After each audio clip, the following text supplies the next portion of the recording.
ഇതുവരെ കണ്ടത് പലതും പോയി, ഇനി കാണാൻ പോകുന്നത് നിജം എന്ന രീതിയിലേക്കാണ് കാര്യങ്ങൾ പോകുന്നത്. എന്തോ എങ്ങനെ എന്ന് പറഞ്ഞാൽ അതിനകത്ത് പലതും എന്ന വാക്ക് ഞാൻ ബോധപൂർവ്വം തന്നെ ചേർത്തു. ഞാൻ ചോദിക്കുന്നത് ഈ ചിലതും പലതും വേർതിരിക്കാനുള്ള മെഷീൻ CPM കയ്യിൽ വെക്കുന്നുണ്ടോ? 8ഓളം CPM നേതാക്കന്മാർ ഇന്ന് ഈ ക്ഷേത്രക്കൊള്ളയുമായി ബന്ധപ്പെട്ട് ജയിലിനകത്താണ്. മനസ്സിലായി? ആ സമയത്ത് ഈ ഗോപനെ പോലെയുള്ള ആൾക്കാർ മറ്റേ പൊയ്യും നിജവുമായിട്ട് വരിക. ഞാൻ ചോദിക്കട്ടെ, ഈ FIR രജിസ്റ്റർ ചെയ്ത സമയത്ത് ഗോപന്റെ പൊയ്യ് എന്തായിരുന്നു, ഗോപന്റെ നിജം എന്തായിരുന്നു? അങ്ങ് പറഞ്ഞത് രേഖ ഏതോ ഉദ്യോഗസ്ഥർ തിരുത്തി, ദേവസ്വം ബോർഡിന് യാതൊരു പങ്കുമില്ല, രേഖ ഏതോ ഉദ്യോഗസ്ഥർ തിരുത്തി, ആ ഉദ്യോഗസ്ഥരാണ് ഇതിന് പ്രശ്നമുണ്ടാക്കിയത് എന്ന് പറഞ്ഞല്ലേ ഇവർ പറഞ്ഞത്.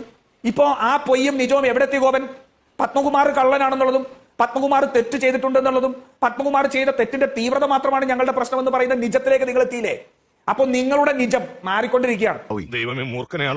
ഈ പറയുന്ന സ്വർണ്ണപ്പാളി എന്നുള്ളത് ചെമ്പ് പാളി എന്ന് രേഖപ്പെടുത്തിയത് ഗൂഢാലോചനയാണ്. പിന്നീട് വന്ന അന്വേഷണത്തിൽ എന്താ കണ്ടത്? ഈ ചെമ്പ് പാളി എന്ന് രേഖപ്പെടുത്തിയത് പത്മകുമാറാണ്, ഇല്ലേ?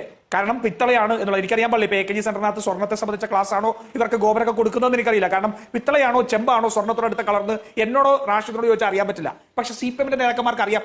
സ്വർണ്ണവുമായി അഭേദ്യമായ ബന്ധങ്ങളുണ്ട്. AKGയിലെ പാർട്ടി ക്ലാസ്സിൽ ഇപ്പൊ സ്വർണ്ണത്തോട് അടുത്ത് നിൽക്കുന്ന കളറും സ്വർണ്ണം എങ്ങനെ ഉരുക്കണം എന്നുള്ള സാങ്കേതികമായ ക്ലാസ്സുകളായിരിക്കാം കൊടുക്കുന്നത്.